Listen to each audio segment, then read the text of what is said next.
नमस्कार दोस्तों, स्वागत आप सभी का अपने इस YouTube चैनल पर। दोस्तों, आज मैं आपको चक्रवृद्धि ब्याज के कुछ महत्वपूर्ण प्रश्न कराऊंगा जो परीक्षा में बार बार रिपीट हो रहे हैं और इस प्रकार के प्रश्न हर एक परीक्षा में देखने को मिल रहे हैं। ठीक है, अगर आप किसी भी परीक्षा की तैयारी कर रहे हो, UPSI, यूपी पुलिस, SSC का कोई भी एग्जाम, ठीक है, दिल्ली पुलिस, MP पुलिस, ठीक है, तो ये क्लास आपके लिए बहुत बेनिफिशियल रहने वाली है। ठीक, तो चलिए शुरू करते हैं। 2 वर्ष के लिए समान दर पर 15,000 रुपये की राशि पर प्राप्त चक्रवृद्धि ब्याज और साधारण ब्याज का अंतर 24 रुपये है, तो वार्षिक ब्याज की दर ज्ञात करनी है। ये जो प्रश्न है ना, अंतर वाला, चक्रवृद्धि ब्याज और साधारण ब्याज का अंतर वाला, ये प्रश्न परीक्षा में बहुत बार रिपीट होता है। ठीक है, अब देखो, ब्याज की दर ज्ञात करनी है तो इसे करने के लिए सबसे शॉर्ट ट्रिक, सबसे आसान तरीका हमारा क्या होगा? इसके लिए हमारा सूत्र होता है, देखो, चक्रवृद्धि ब्याज माइनस साधारण ब्याज, यानी चक्रवृद्धि ब्याज और साधारण ब्याज का अंतर बराबर होता है P ब्रैकेट में R/100 का होल स्क्वायर। ठीक है, इसी सूत्र से हम इसे आसानी से निकाल सकते हैं। अंतर कितना दे रखा है? 24 रुपये। ठीक है, और मूलधन कितना है? 15,000। ठीक है, दर कितनी है? दर हमें निकालनी है R² और 100 का वर्ग करेंगे कितना हो जाएगा? 10,000। इन 3 जीरो से 1 2 3 जीरो को कैंसिल आउट कर दो, कर दिए। ठीक है, अब देखो, इसे 5 से इसे 3 बार कैंसिल आउट करो, 5 से 2 बार कैंसिल आउट करो। ठीक, अब इस 2 की 24 में गुणा कर दो, कितना आ जाएगा? 2 की 24 में गुणा कर देंगे और इधर से 3 से इसमें भाग लगा देंगे, बराबर क्या आ जाएगा? R²। अब हमें R निकालनी है तो इस पर अंडर रूट लगा देंगे। पहले से 3 से कैंसिल आउट कर दो, 3 से इसे 8 बार, और 8 की 2 में गुणा करो, कितना आएगा? 16, यानी R² बराबर कितना आएगा? 16। ठीक है, R² बराबर कितना है? तो यहाँ से R कितना निकलेगा? इस 16 का वर्गमूल निकाल लेंगे तो कितना आएगा? 4%, यानी जो दर है वो कितनी आई है? 4% आई है। ये इस प्रकार के सवालों को करने का सबसे आसान तरीका है। ऑप्शन नंबर 20 का करेक्ट आंसर हो जाएगा। ठीक है, अब चलिए अगले प्रश्न पर। 6,000 रुपये पर वार्षिक और अर्धवार्षिक रूप से संयोजित प्रतिवर्ष 6% की दर पर 1 वर्ष के लिए मिले चक्रवृद्धि ब्याज का अंतर ज्ञात करना है। चक्रवृद्धि ब्याजों का अंतर ज्ञात करना है। ये प्रश्न UPSI 2021 की परीक्षा में पूछा गया था। बहुत इंपॉर्टेंट सवाल है, बहुत ध्यान से देखना। ठीक है, इस प्रकार के सवाल परीक्षा में देखने को मिल रहे हैं। देखो, 6,000 रुपये की राशि है हमारी। राशि कितनी है? 6,000 रुपये की, यानी मूलधन कितना है? 6,000 रुपये है। देखो, एक बार तो ये बोल रहा है वार्षिक दर, तो वार्षिक दर के लिए तो हमारी दर में कोई अंतर नहीं रहेगा। दर हमारी कितनी रहेगी? 6%। ठीक है, जब ये अर्धवार्षिक दर बोलेगा तो देखो, जब वार्षिक बोलेगा तो दर हमारी 6% रहेगी और समय कितना रहेगा? 1 वर्ष। जब ये बात करेगा अर्धवार्षिक की, ये तो हमारा ईयरली हो गया, ये हाफ ईयरली हो जाएगा। अर्धवार्षिक की बात करेगा तो दर में क्या होता है? 2 का भाग लगाते हैं, तो अर्धवार्षिक दर कितनी हो जाएगी? 3%। और ये दर कितने वर्ष के लिए मिलेगी? 2 बार के लिए, यानी पहले वर्ष। अब चक्रवृद्धि ब्याज में दर 2 वर्ष के लिए कैसे मिलती है? इसके लिए सूत्र होता है A + B + A × B/100। ठीक है, यहाँ दर पहले वर्ष के लिए 3%, दूसरे वर्ष के लिए 3%, प्लस इन दोनों का आपस में बड़ा 3 × 9 = 100। ठीक है, अब देखो यहाँ कितना हो गया? ये 6.2 का भाग लगाएंगे तो 0.9 हो जाएगा, यानी 100 का भाग लगाएंगे 9 में, तो जब 9 में 100 का भाग लगाएंगे तो कितना आएगा? 0.09।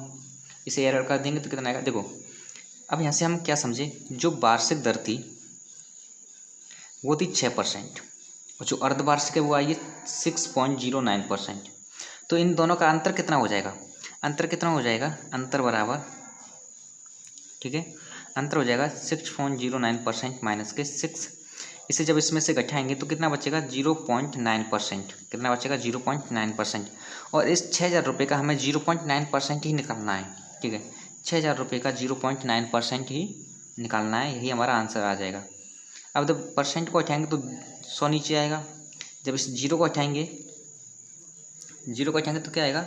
एक और जीरो, पॉइंट को हटाएंगे तो क्या आएगा? एक और जीरो नीचे आएगा। जब जीरो को हटाएंगे तो कितने जीरो नीचे आएंगे? 2 जीरो नीचे आएंगे, क्योंकि यहाँ पर 0.09 है। ठीक है, अब देखो, इन 3 जीरो से इन 3 जीरो को कैंसिल आउट कर दो, बचा क्या? 9 × 6, 9 छक्के कितना होता है? 54/10। तो 10 के भाग लगाएंगे तो कितना जाएगा 5.4 बार। कितना बार 5.4। यही हमारा आंसर निकल के आएगा 5.4। ऑप्शन नंबर डी हमारा करेक्ट आंसर होगा। ठीक है, अब चलिए इस प्रकार का कुछ एक और प्रश्न करते हैं। वार्षिक और अर्धवार्षिक रूप से संयोजित 6% वार्षिक दर पर एक वर्ष के लिए 7,000 रुपये की राशि पर अर्जित चक्रवृद्धि ब्याजों का अंतर ज्ञात करना है। अभी जो हमने इससे पहले वाला क्वेश्चन किया था सेम वही क्वेश्चन है। देखो वार्षिक के लिए यानी ईयरली दर कितनी रहेगी, वार्षिक के लिए दर 6% है और समय कितना है, एक वर्ष है। जब हम हाफ ईयरली की बात करें तो दर होती है, दर आधी हो जाती है, दर कितनी हो जाती है, आधी हो जाती है, यानी 3% हो जाएगी। और समय कितना होगा, 2 वर्ष। समय कितना होगा, 2 वर्ष। लेकिन ये 3% 2 वर्ष के लिए मिलेगा, यानी 3 + 3 गुणा प्लस में गुणा 3 गुणा 3 कितना होगा 9। यानी इस वाले सूत्र से, क्योंकि देखो चक्रवृद्धि ब्याज जब हम दूसरे वर्ष जाते हैं तो पहले वर्ष पर भी हमें चक्रवृद्धि ब्याज लेना होता है। ठीक है, पहले वर्ष जो ब्याज मिलती है उस पर भी लेना होता है। तो यहाँ से आएगा ये 9/100। तो यहाँ से कितना आएगा 6.09%। यहाँ से 6.09%, यहाँ से 6%। ठीक है, तो इन दोनों का अंतर कितना हो जाएगा, अभी हमने उसमें निकाला था कितना होगा 0.09%। 0.09% है। अब ये 0.09% हमें किसका निकालना है, 7,000 रुपये का। किसका निकालना है, 7,000 रुपये का। ठीक है, अब देखो परसेंट से इन 2 जीरो को कैंसिल आउट कर दो, बची ये 2 जीरो यहाँ पर। जब इस पॉइंट को उठाएंगे तो 2 जीरो नीचे आएंगे।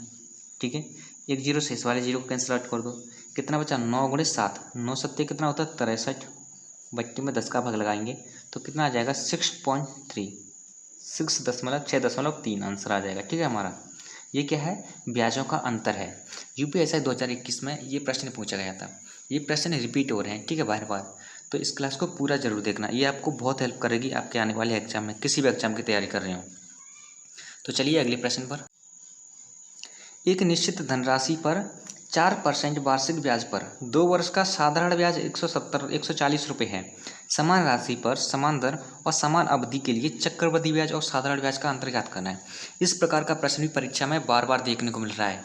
ये प्रश्न आरआरबी जेईई 2019 में पूछा गया था। अगर आप आरआरबी जेईई की तैयारी कर रहे हैं तो ये क्लास आपके लिए बहुत बेनिफिशियल रहने वाली है। ठीक है, तो चलिए शुरू करते हैं। देखो ये तो आप जानती हैं कि जो साधारण ब्याज होता है, साधारण ब्याज में जो ब्याज होती है वो प्रत्येक वर्ष समान रूप से मिलती है। यानी 2 वर्ष में कितना मिल रहा है ब्याज, साधारण ब्याज 2 वर्ष में कितना मिल रहा है 140। तो एक वर्ष में कितना मिलेगा 70, एक वर्ष में 70। तो दूसरे वर्ष कितना मिलेगा, दूसरे वर्ष भी 70 मिलेगा। ऐसे ही तो मिलेगा, पहले वर्ष 70 मिला, दूसरे वर्ष 70 मिला। लेकिन अगर चक्रवृद्धि ब्याज की बात करें तो जैसे ही हम चक्रवृद्धि ब्याज की बात करते हैं तो पहले वर्ष पर, जब हम दूसरे वर्ष में जाते हैं ना, तो पहले वर्ष पर भी हमें ब्याज लेना होता है। पहले वर्ष का जो ब्याज मिलता है उस पर भी ब्याज लेना होता है, क्योंकि चक्रवृद्धि ब्याज होता ही यही है कि ब्याज के ऊपर ब्याज। देखो साधारण ब्याज प्रत्येक साल के लिए समान होता है, यानी पहले साल 70 मिलेगा, दूसरे साल 70 मिलेगा। लेकिन जैसे ही हम चक्रवृद्धि ब्याज की बात करें तो पहले साल का साधारण ब्याज और चक्रवृद्धि ब्याज तो बराबर होता है, लेकिन जैसे ही हम दूसरे साल में जाते हैं तो उसमें हम पहले साल में जो ब्याज मिलता है उस पर हम ब्याज लेते हैं। तो इसका 4% लेना है। कितना परसेंट लेना है, 4%। अब 4% लेंगे कितना हो, 7 चौके 28, यानी 70 का 4%, 70 का 4% यानी 4/100। जीरो से जीरो कैंसिल आउट, संचय को 28, 28 में 10 का लगाएंगे 2.8, कितना आएगा 2.8। अब इसका अंतर ज्ञात करना है। अब देखो अंतर क्या होता है, 2 वर्ष के, एक वर्ष के लिए साधारण ब्याज और चक्रवृद्धि ब्याज तो समान होता है। एक वर्ष के लिए साधारण ब्याज इतना है, दूसरे वर्ष के लिए साधारण ब्याज इतना है। तो इनका जो अंतर आता है ना, यही इनका अंतर है। क्या, ये जो 2.8% ये आय निकल के आया है, यही इनका अंतर है। ठीक है, ऑप्शन नंबर डी हमारा करेक्ट आंसर हो जाएगा। कितना बड़ा सवाल है, मैंने कितने आसान तरीके से बता दिया आपको। अब चलिए अगले सवाल पर। अकबर अपने 14 और 15 वर्ष आयु के 2 बेटों के लिए 44,100 रुपये की वसीयत छोड़ता है। उन्हें 17 वर्ष की आयु पर 10% की चक्रवृद्धि ब्याज के तहत समान राशि प्राप्त होनी चाहिए। छोटे बच्चे का वर्तमान हिस्सा ज्ञात कीजिए। इस प्रकार का प्रश्न परीक्षा, देखो यूपीएससी की 2021 की जो भर्ती हुई ना, इसमें पूछा गया है। तो आप समझ सकते हैं कि जब ये प्रश्न यूपीएससी की भर्ती में पूछा गया है तो यूपी कांस्टेबल, एसएससी जीडी, ये क्या है, ठीक है, इनमें भी पूछा जा सकता है। तो ध्यान से सुनना, इसकी सबसे आसान तरीका बताऊंगा मैं आपको। वैसे इसका तरीका बहुत बड़ा है, मैं आपको छोटा तरीका बताऊंगा। देखो इनका जो आयु है, यानी एज है, एज कितनी है 14 और 15। इनका अंतर कितना 1 वर्ष का, बस इसे याद रखना, ठीक है। ये अंतर पर डिपेंड करता है ये कि इनकी आयु का अंतर कितना है। अब हमें इससे कुछ नहीं लेना, हमें बस लिखना है कि दर कितनी है 10%। 10% है, ठीक है। तो 10% यानी 10% की फ्रैक्शन वैल्यू कितनी होती है 1/10, यानी पहले थी 10 तो अब कितनी हो रही है 11, कितनी हो रही है 11। और इनकी घात कर देंगे 1/1, घात कर देंगे 1/1, तो कोई फर्क नहीं पड़ेगा। अगर यहाँ पर अंतर 2 होता तो हम घात करते थे 2 2, ठीक है। तो 11/10। अब इन दोनों को मिलाकर कितना मिल रहा है 21, और 21 की वैल्यू कितनी है 4100, 41,000 नहीं 44,100, कितनी है 44,100। ये जो 21 का वर्ग होता है 441, कितने का 21 का वर्ग होता है 441, ठीक है।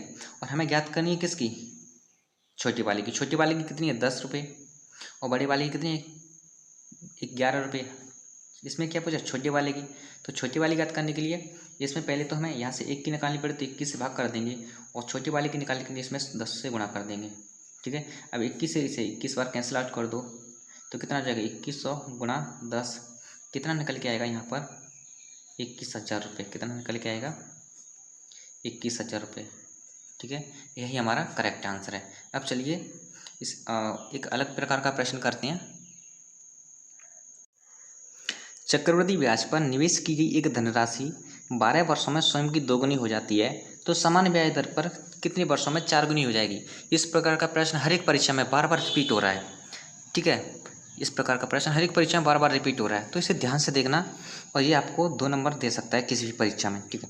देखो 12 वर्ष में कोई राशि कितनी हो रही है 2 गुनी हो रही है, तो ये ज्ञात करना है कि 4 वर्ष में कितनी हो जाएगी। 4 वर्ष में यानी 4 गुनी कितने वर्ष में हो जाएगी। 12 वर्ष में 2 गुनी हो रही है, तो कितने वर्ष में 4 गुनी हो जाएगी। इस 4 को हमें देखो, ये जो 2 है ना, इसका हमें बेस 2 बनाना होता है। जब ये 2 गुनी हो रही है और ये बाद में 4 गुनी होगी ना, तो इसका हमें बेस 2 बनाना होगा। तो इस 4 को हम 2 की पावर 2 लिख सकते हैं। अब ये जो यहाँ पर जो घात आई है, इस घात से ही बस हमें इसमें गुणा करना है, तो कितना आ जाएगा 24 वर्ष, और यही हमारा करेक्ट आंसर है। इसकी अब इससे आसान शॉर्ट ट्रिक और कोई नहीं हो सकती, ठीक है। इससे आसान शॉर्ट ट्रिक आपको और कहीं नहीं मिलेगी, ठीक। तो चलिए मिलते हैं अगली क्लास में।